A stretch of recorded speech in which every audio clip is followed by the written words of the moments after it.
Das Beste, die Markenwerte, Form, Art und Technik, die von Ettore und Jean Bugatti begründet wurden.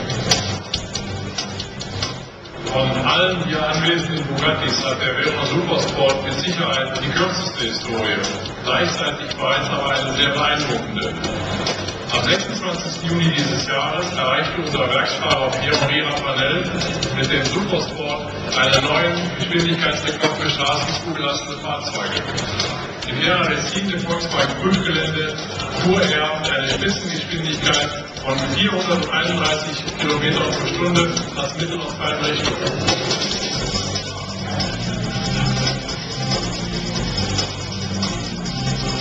Das Pacecar, der neue Bugatti Veyron Supersport, stellt in direkter Tradition zu anderen Bugattis, die diesen Namen trugen. Es handelte sich stets um leistungsgesteigerte Varianten von Serienbauwagen.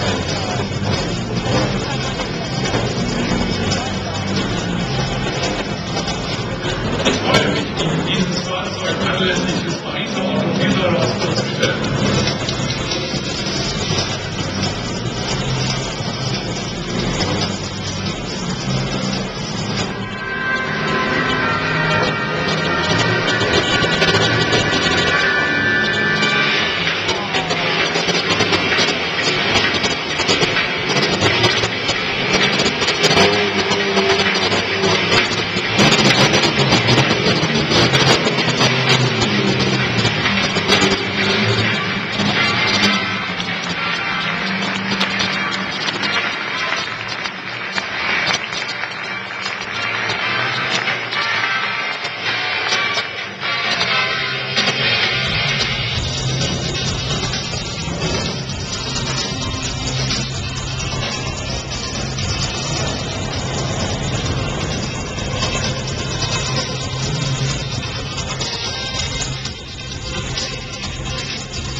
Ladies and gentlemen, please welcome the President of Bugatti Automobile, Dr. Franz Josef Petke.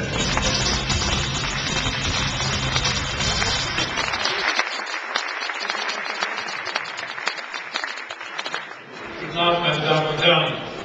Bugatti Veyron Supersport. Hey. Sie haben die Zahlen gesehen, ich glaube, die sprechen für sich. Vielleicht noch eine Zahl, die ich nachliefern möchte. 0 auf